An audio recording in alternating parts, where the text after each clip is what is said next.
5h-10h. Patrick Roger, Cécile de Ménibus. 9h13, c'est toujours le petit déjeuner de l'actu. Elisabeth Lévy, Christine Bouillot, Yves de Cardrel avec nous. Et puis Amal Bentounsi, qui est fondatrice du collectif Urgence Notre Police Assassine et membre de l'Observatoire National des Pratiques et des Violences Policières, est avec nous. Oui, bonjour Amal Bentounsi. Bonjour. Quel regard vous portez, vous, sur la situation actuellement, ces rassemblements qui ont eu lieu encore hier soir, le week-end dernier, et puis qui auront lieu encore samedi à Paris? Écoutez, nous, ça fait maintenant presque 9 ans qu'on dénonce au quotidien ces pratiques policières, ces comportements déviants et violents de la part de ces policiers, le racisme structurel qui peut exister au sein même de la police.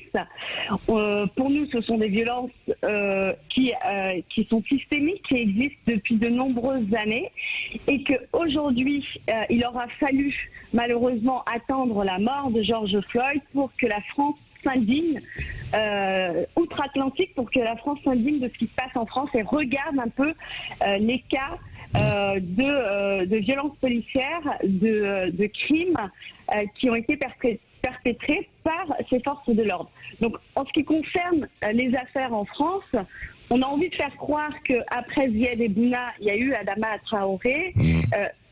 Adama Traoré, c'est pas un cas isolé.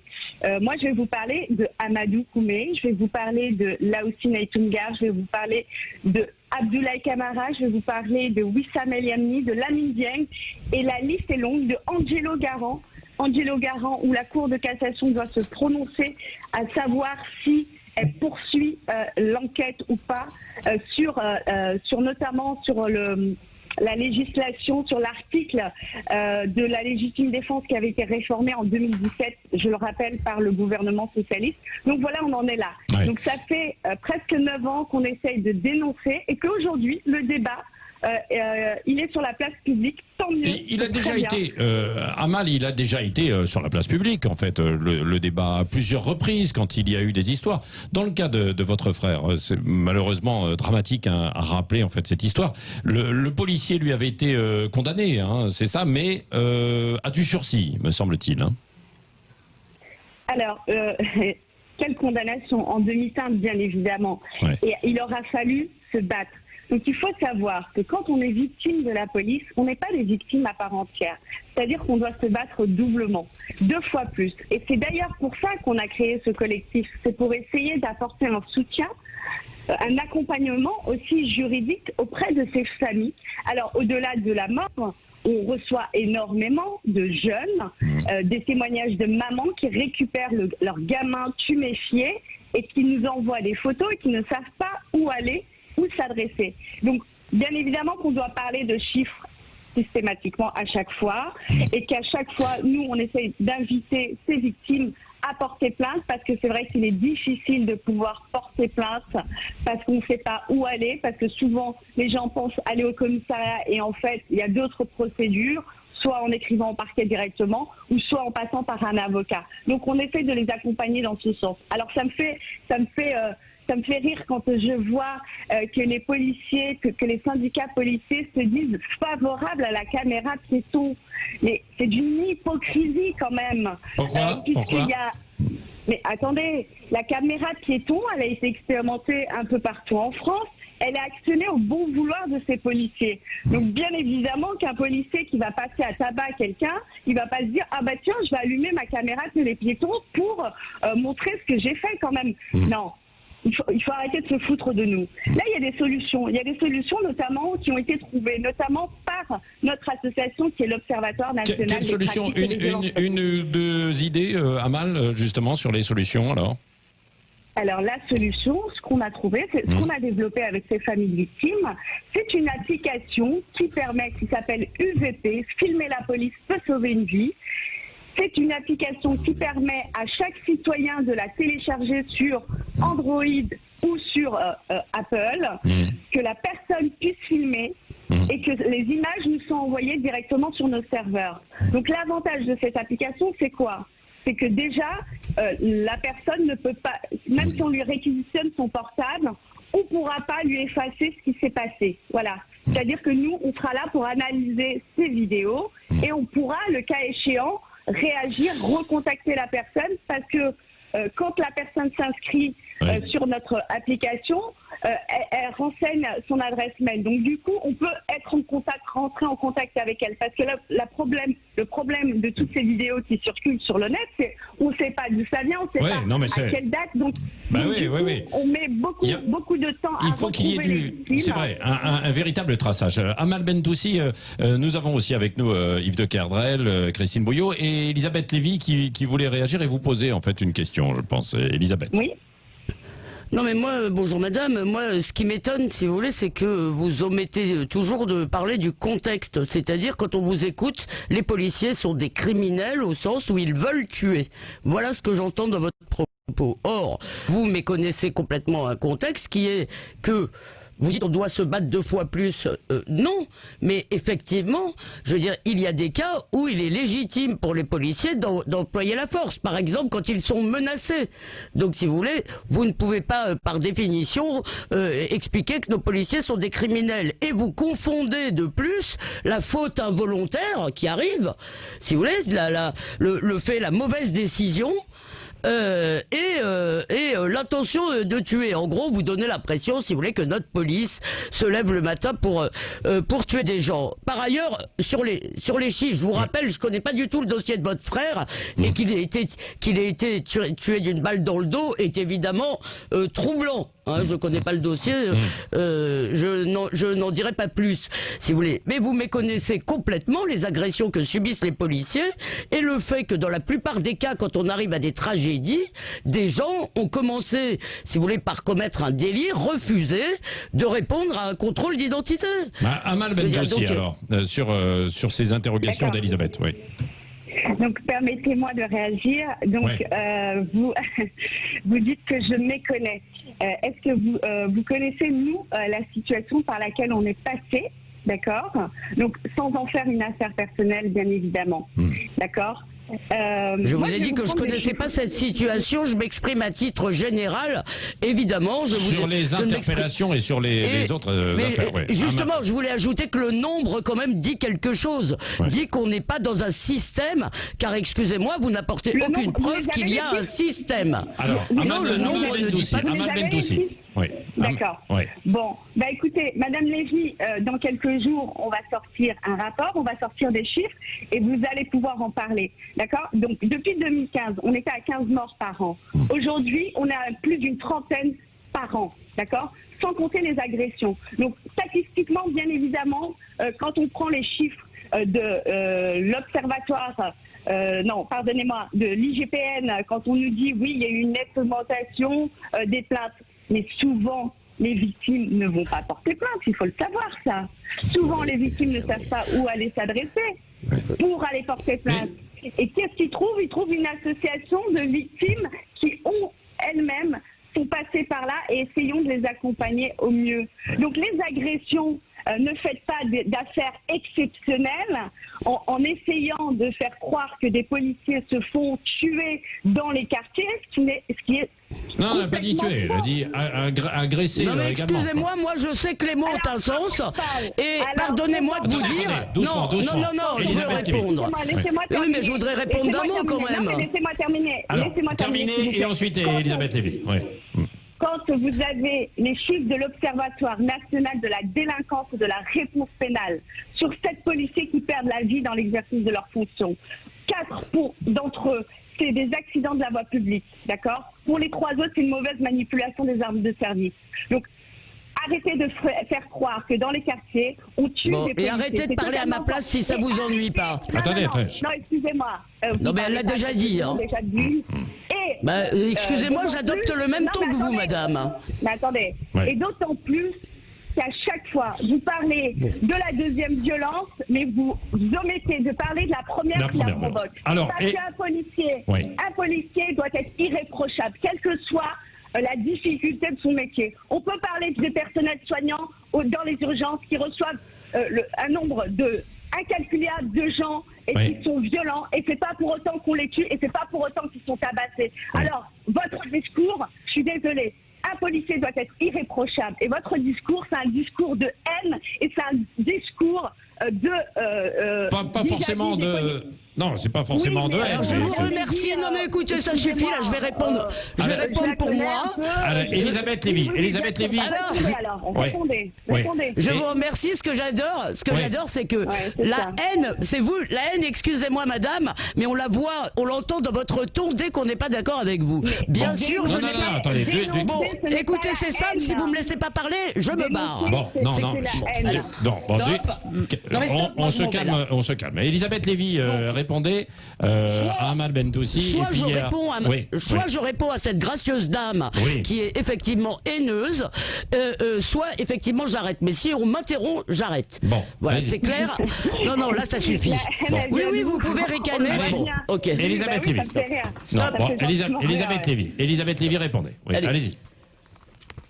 Non, mais- Allez-y. Elisabeth Lévy, Non, mais si répondez. on lui coupe le micro, c'est tout, parce que moi je refuse d'être Ah, mais- interrompu toute la Elisabeth. Non, nuit. mais Elisabeth Lévy, répondez Stop. tranquillement en même temps. Non, Bon, je ne suis pas allez. tranquille quand Bon. on m'agresse de cette façon. Bon, Est-ce bah. que vous avez demandé à cette dame d'être tranquille? Bah oui, Non. bah bien sûr. Bah, Mais je si, sais si, pas. Je veux si, dire, si. elle me, Ouais, elle, si, si. elle me parle Alors, d'une façon Elisabeth Lévy. extrêmement désagréable. Bah oui. Elle, en plus, elle Bon. raconte n'importe quoi sur ce que j'ai dit. Bon. Je n'ai pas dit que les policiers étaient tués, Oui. d'accord? Je n'avais même pas ce chiffre en tête. Madame fait une sorte de décompte. Visiblement, c'est une victime et une autre. Il faut compter et faire la balance. J'ai dit que la vie de policier, de gendarme était devenue un enfer, ce qui explique peut-être effectivement, si vous voulez, on se rebelle de plus en plus contre leur autorité, ce qui explique effectivement peut-être Oui. l'augmentation tout à fait triste du nombre de morts. Et j'ajoute que dans un pays de 60 millions d'habitants, cela est regrettable, d'accord, mais même ce chiffre de 30 ne traduit pas, n'est pas la preuve d'un système. Si vous voulez, voilà, il n'y a aucune preuve que ceci fait système. Si c'était un système, il y aurait probablement des centaines de morts. Ce qui fait système, en revanche, c'est les agressions de policiers, c'est les agressions de pompiers, c'est le fait que n'importe quelle petite chose banale, la demande d'arrêter de faire du bruit, la demande d'arrêter des rodéos, peut dégénérer en tragédie. Voilà, ça Bon, c'est un système. Avec alors, plaît, bon, si- Yves de Kerdrel, oui, et Christine Bouillot, et puis on reprendra Amal Bentoussi aussi, qui voudrais prendra la juste parole. sortir Oui, de allez-y, ce- précisez. Oui. de ce débat, pour revenir sur la première phrase qu'a dite Madame. Oui, Amal Bentoussi, oui. oui. Voilà, Madame Amal Bentoussi. La première phrase qu'elle a dite, c'est que la police était une institution raciste. Je trouve ça absolument scandaleux de dire ça. Mais je ne comprends même pas comment on peut dire ça. Qu'il y ait du racisme dans la société française. Personne ne peut le nier. Personne ne peut le nier. Que la police, qui représente un corps de 136 000 agents, qui ont prêté serment, qui sont des agents, des serviteurs de l'État, que certains d'entre eux soient le reflet de la société. Peut-être, mais on ne peut pas jeter l'opprobre sur cette institution qui est fondamentale dans la République en disant l'institution policière est raciste. Je veux dire, on a déjà un ministre de l'Intérieur qui tire dans le dos tous les jours de cette institution dont il a la responsabilité, mais entendre ça, c'est absolument scandaleux, c'est honteux, Oui. c'est honteux. Alors, Ça relève de la dénonciation calomnieuse. Amal Bentoussi, sur ce que dit Yves de Kerdrel à l'instant, qu'est-ce que vous répondez? Excusez-moi, on a été coupé, donc j'ai pas pu entendre l'intégralité de ces non, propos. Yves disait que sur votre première intervention, vous avez dit que la police était raciste et que l'on ne pouvait pas dire ça. Mais, alors, c'est vrai que on a une difficulté en France. Alors, c'est vrai que quand on parle des États-Unis, on a une facilité à parler de crimes racistes aux États-Unis, et Ouais. que ici en France, on a beaucoup plus de mal. Donc, vous avez qu'à voir le nom des victimes et le visage des victimes. On l'a bien vu, la démonstration pendant le confinement, pendant la période du confinement. Le traitement qui a été fait aux habitants des quartiers populaires, on le voit bien. C'est plus de 15 interpellations violentes avec des vidéos, avec des propos racistes systématiquement à chaque fois. C'est le retour qu'on a à chaque fois de ces nombreux témoignages. Vous n'allez pas me dire que des milliers de gens qui viennent témoigner sur notre page Facebook qui est suivie par à peu près 80 000 personnes, qu'ils s'amusent à nous raconter n'importe quoi quand même. Des milliers. Donné, Vous dites, Amal Bentoussi, voilà. des milliers de témoignages. Ouais. Comment on peut encore remettre en doute la parole de ces victimes qui viennent nous raconter qu'elles ont été victimes de propos racistes, quand c'est pas de la violence physique, c'est des propos racistes, comme sale bougnoule, comme sale négro, ou espèce de sale singe. Donc on en est là aujourd'hui. De la part de policiers, ça, Amal Bentoussi. Madame, combien de policiers sont victimes d'insultes racistes de la part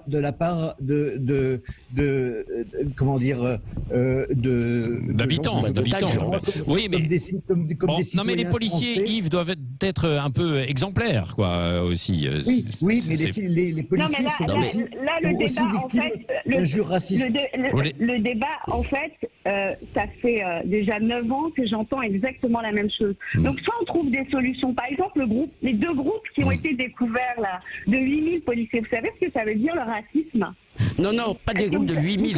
Non, oui, il y a 8000 policiers qui sont sur un la groupe page Facebook. Et là, sur la page Facebook. Donc, et certains d'entre eux tiennent des propos à la limite. Certains pas. Oui. Non, mais c'est vrai. Donc, qu'est-ce qu'on fait de ces policiers? Donc là. Non, mais Amal Bentoussi, excusez-moi, laissez-moi terminer. Oui. C'est la haine de l'autre, d'accord? Donc que des individus aient la haine de l'autre et que à ces individus on leur fournit une arme et une tenue pour les protéger, je suis désolée. Ouais. C'est très dangereux. Non, mais après, Amal Bentoussi, on n'est pas obligé de généraliser. L'uniforme. Ouais. Oui, alors bien évidemment, je suis d'accord que tous les policiers ne sont pas des assassins. Oui, parce que sinon... Ça, c'est clair et net. On reçoit le témoignage aussi de policiers qui se plaignent de cette situation-là. Oui, c'est vrai. Vous savez pourquoi? Parce qu'ils le subissent. Donc, en gros, il y a Ils subissent le racisme. Ils ne peuvent pas dénoncer. Ils ne peuvent pas dénoncer. Vous savez pourquoi? Parce qu'il y a un corporatisme. Il y a un corporatisme et que c'est difficile pour eux. Christine Bouillot.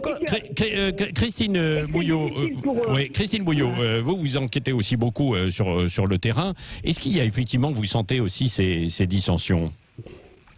Oui, alors la difficulté en fait, c'est que dans ces histoires-là, il y a des victimes et des victimes, des familles de victimes qui sont dans la souffrance et qui attendent une réponse de la justice. Et souvenez-vous de l'affaire de Ziad Ebouna, ça a mis 10 ans à aboutir à une décision de justice, avec au départ aussi des propos politiques qui sont malheureusement, qui ne font qu'aggraver les choses. Dans l'affaire de Ziad Ebouna, souvenez-vous, Nicolas Sarkozy, à l'époque ministre de l'Intérieur, avait déclaré qu'il n'y avait pas eu de course-poursuite.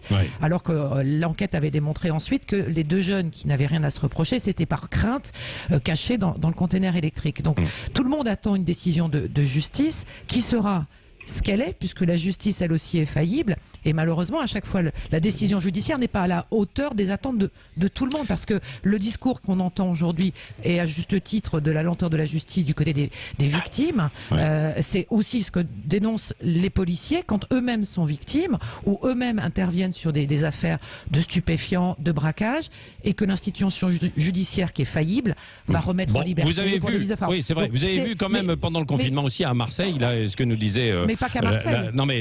La femme en fait des forces de l'ordre tout à l'heure, elle disait c'est vrai qu'il y a eu une condamnation là à 4 ans ferme après un tabassage sur une personne dans les rues de Marseille. Ça a été en fait radical. Donc il y a parfois aussi quand même des décisions de justice qui sont rapides. Merci. On a dépassé un peu le temps. Merci. Je suis désolé, mais vous avez pu échanger. C'est pas toujours facile, etc. Qui plus est à distance, mais merci. Il faut se respecter et s'écouter. Merci Elisabeth Lévy, Christine Bouillot, Yves de Kerdrel et Amal Bentoussi, donc fondatrice du collectif Urgence Notre Police Assassine et membre de l'Observatoire national des pratiques et des violences policières. Et dans un instant, on parlera de ces dizaines de millions de masques en tissu fabriqués en France et invendus.